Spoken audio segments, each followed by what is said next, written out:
Gentlemen, happy happy Tuesday, May 2nd. Welcome to the live stream for studentloanjustice.org. I'm going to keep it very short tonight, guys. We're in Akron, Ohio now, and we're going to be here for 2 days, and then we're going to be headed back up to Wisconsin. So to everybody who's been donating lately, thank you very much. We're quite cash poor at the moment, guys. I'm not going to lie to you. If you can donate, just please do it. The good news is we are now firmly on the road with the new used student loan justice van, the minivan, actually. Thanks to everyone who made that happen. You have no idea how helpful you've been. So for those of you who are new to the group, welcome. We are studentloanjustice.org. We are the oldest, largest, first, and only, for all intents and purposes, grassroots group. Normal people, just normal people. We're a informal collection of normal people fighting for student loan justice. We've been around for 18 years. We've been featured on 60 Minutes, in the Wall Street Journal, in the New York Times, on CNBC, on Fox News, on MSNBC and CNN, and you name it. You're very welcome in this group. Now, this group is a working, fighting group. If you want to be in this group, you got to help us fight. That's the way this works. Because over 18 very long, often very hard years, we've learned that the talking heads on the internet and on TV and stuff, the student advocacy groups who testify before Congress and so on and so forth, the people in Washington, D.C. and maybe Manhattan, maybe I would also say Boston and California, they are not going to solve this problem for us. That will never happen. And as long as you sit there and wait and watch and worry and wonder and get hypnotized and mesmerized and distracted by like Forbes magazine or just any of the mainstream media, we will lose. We can't do that, guys. This is your battle. These are your loans. This is your livelihood. The lending system is failed. It's true. The loans are going to have to be canceled. There is no way around that. But the bad guys, including many people calling themselves student advocacy groups, like, I'm not going to mention any names. Most of them, actually, now that I think about it, they would like to perpetuate this problem. And, you know, we can be begging Joe Biden or the next president or the president after that forever to do nice things for us, and they will never do nice things for us. Not really. They'll string us along and they'll perpetuate this unconstitutional loan scam. 85% of all borrowers were never going to be able to repay their loans, ladies and gentlemen. That is catastrophically failed. But the key question is whether we get these loans gone sooner or later, whether these loans are canceled in a quick, clean, economically stimulative way, or whether they'll be canceled because of your demise, your death. So if you're like me, you probably don't want to spend the rest of your life trapped in this ridiculous, unconstitutional loan scam. And if that's true, then you need to help us fight, because the people in Washington, D.C. and all the fakes, they will suck this problem like a tit. They don't want to solve this problem. Solving this problem would put them out of jobs. The last thing they want to do is actually solve this problem. We actually want to solve this problem. I'm a defaulted borrower, by the way. And as I said, we're a 1,000,000% volunteer group. So if we were a band, we'd be the Grateful Dead.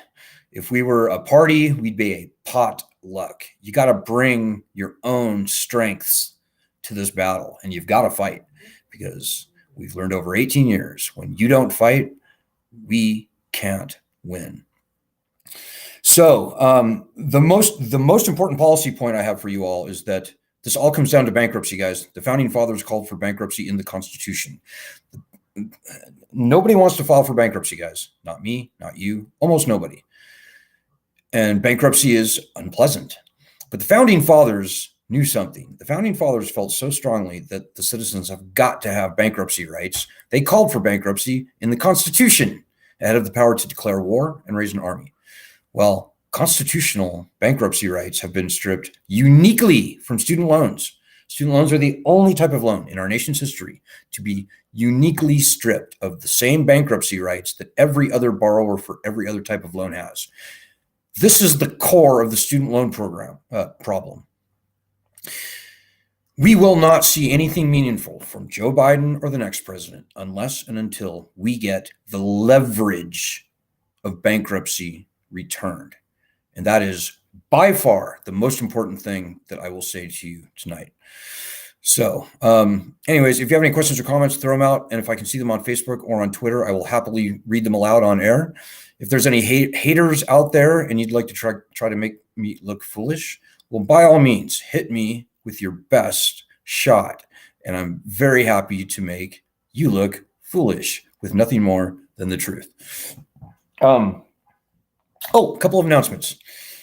And this is going to, well, you know what? I'm going to get right into it tonight because this is all related. We need to take over the zeitgeist. We need to steer the public conversation around the student loan issue. Too big of a job, you say, Alan? No, it's not too big of a job. We've been doing that for years. This group started the petition way before almost anyone was talking about student loan cancellation by executive order. We started the petition calling for that, which culminated months and months after we started it in Elizabeth Warren and Chuck Schumer embracing the concept and co-opting the concept, which is good. And we're thrilled that they did, to their credit. We're not very thrilled with what they did with the concept, but that's another story. But lo and behold, here we are over 3 years later, and we have a sitting president having announced a student loan cancellation by executive order.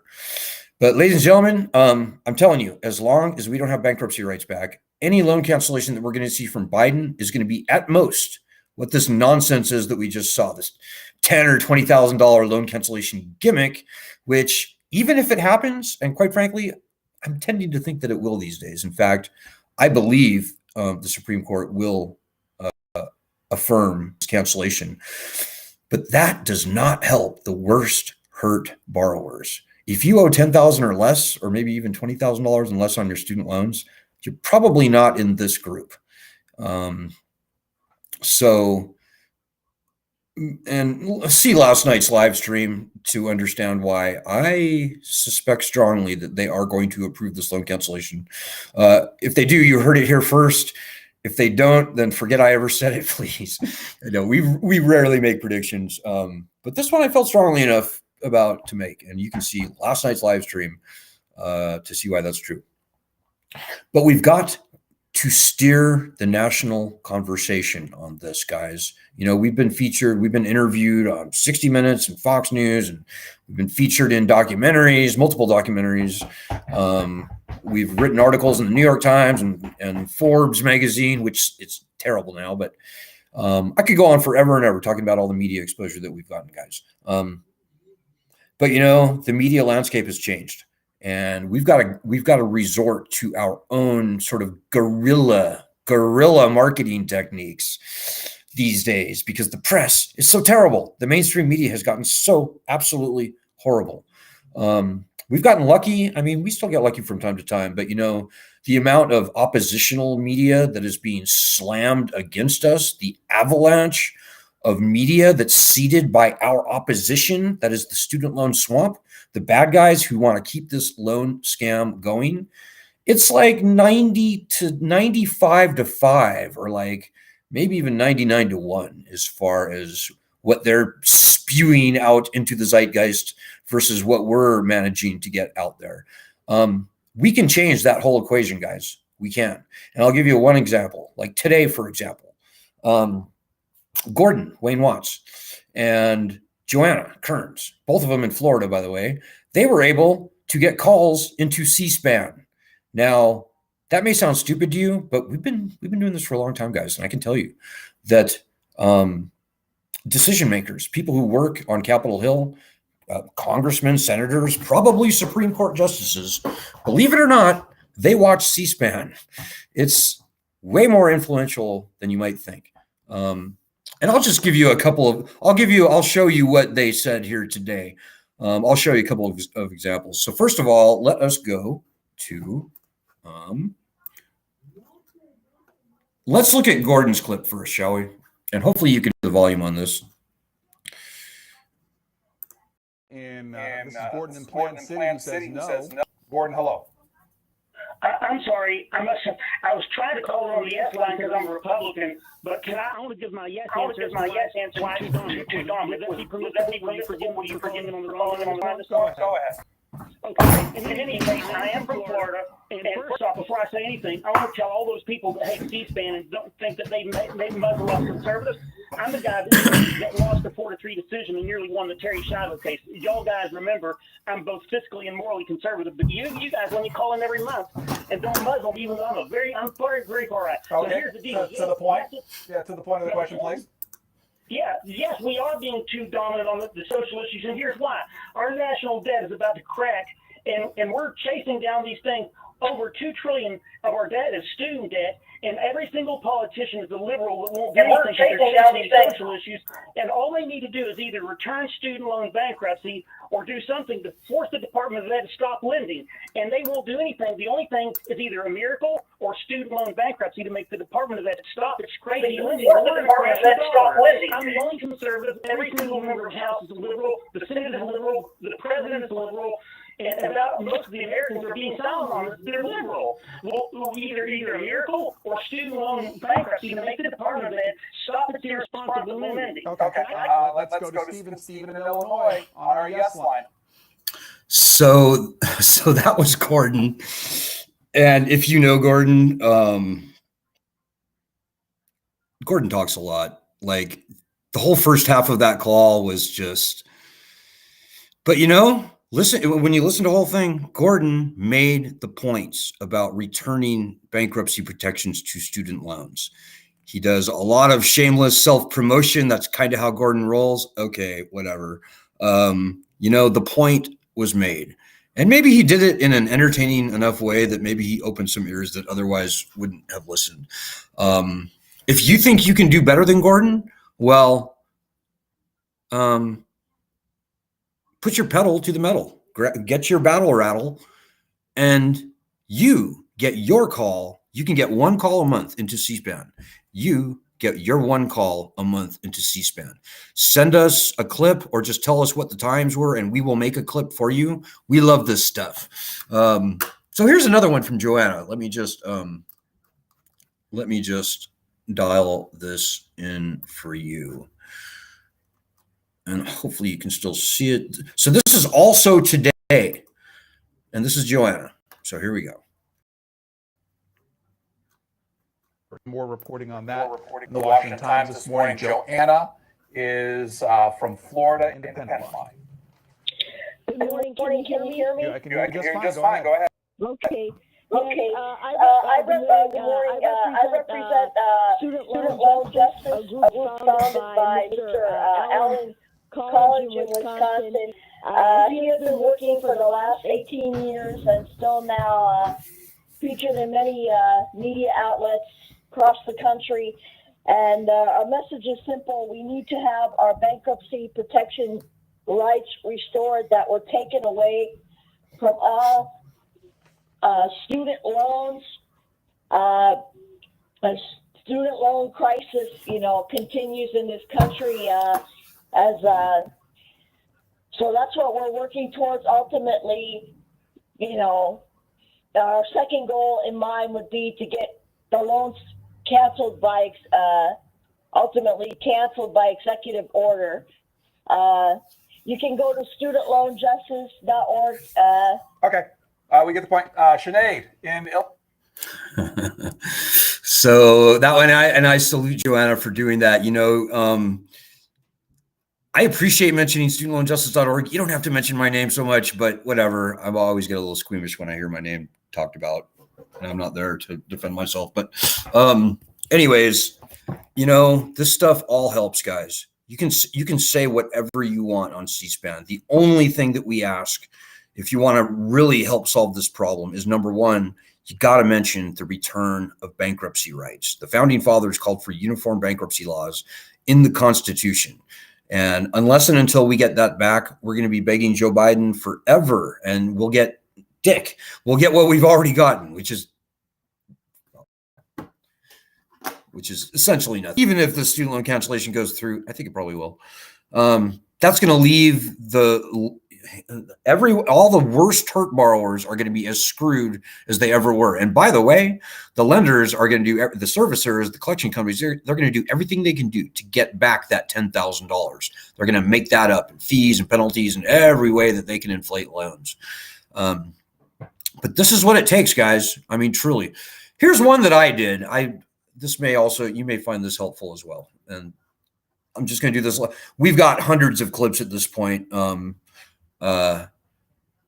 So I'm just going to grab one that is particularly fun in my humble opinion. Most recent event, most views. This one is kind of good. You know, we like going into the lion's den, ladies and gentlemen, and I'll let this one speak for itself. This was from about a year ago, I want to say.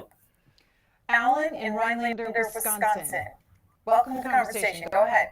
First of all, my comment is, this is frankly disgusting, this conversation. You know, this person, Lindsay, is one of an army of minions in Washington, D.C., who are fighting for the worst big government predatory lending scam in the history of this country.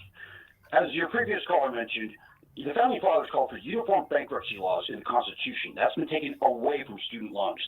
The federal government and its contractors, including the Heritage Foundation in Washington, D.C., ought to be ashamed of themselves. So my question is, Lindsay, how are the people of Texas going to take $141 billion in mostly federal student loan debt and pay that money back to the federal government?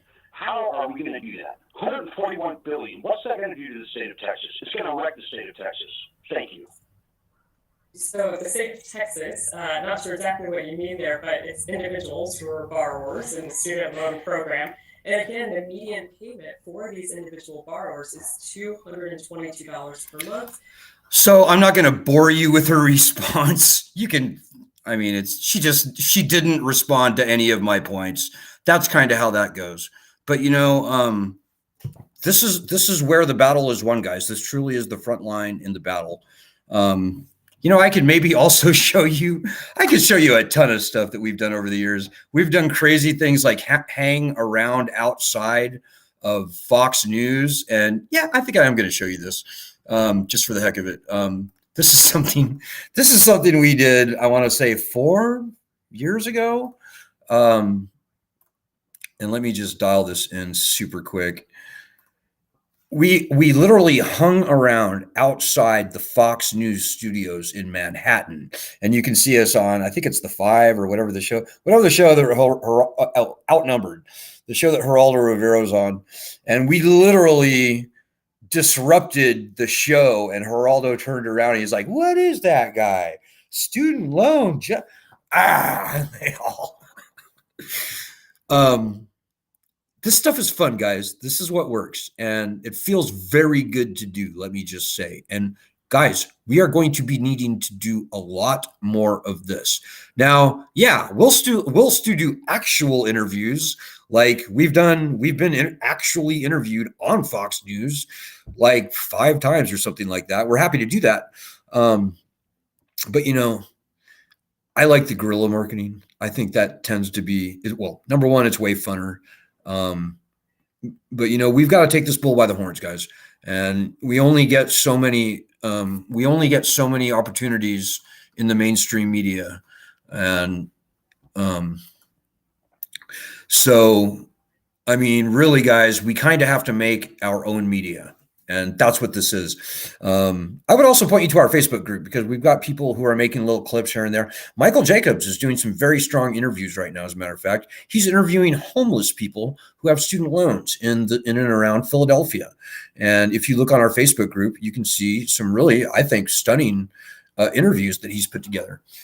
So these are all things that everybody can do, and it all helps. And, you know, it takes a village, or whatever they say. And like it or not, you're in our village. I know you probably don't want to be here. I know that we're all accidental activists, as it were, but that is the hand that we've been dealt, ladies and gentlemen. You can either deny that and pretend it doesn't exist and hope that someone in Washington, D.C. is going to solve the student loan program problem for us, and that will never happen. Or you can own this problem and you can help us fight.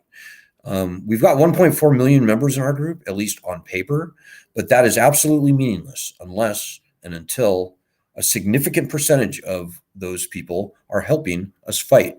The easiest thing that you can do is our daily actions. So we do daily actions pretty much every day, and we post them usually a week's chunk at a time.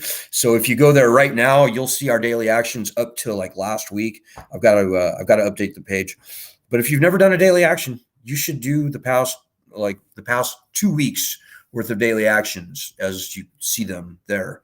Or you can go to our website, studentloanjustice.org, and you can very easily see our daily actions. You have to have a Twitter account, and that's just, sorry about that. That's the way it is. So I hope you're pleased. Again, I want to thank Joanna and Gordon. And, oh, by the way, Lisa also, who got another letter to the editor published yesterday in the Los Angeles Times. This stuff all adds up, guys. Like, if you haven't gotten a letter to the editor published in your local paper, you should. And quite frankly, if you don't, you're a dick, in my humble opinion. So that's pretty much it. Hey, Michael Cheney's with us tonight. Hey, Michael, I'm actually in Akron, Ohio right now. I think I may have passed you, but I was going to call you, but then I figured since I'm already this far north in Akron, I'm probably out of your zip code. I'm coming back to Ohio, by the way, very soon, like next month. So I'll keep you posted. Hey, Derek Williams says, sounds crazy, but 100% correct. Right. Derek Williams has been with our group for many years now, and he's seen all the guerrilla stuff that we've pulled off firsthand, all the stunts. And anyways, yeah, it does actually help, guys, and it lightens the mood, and it makes people feel a little better about helping us fight. So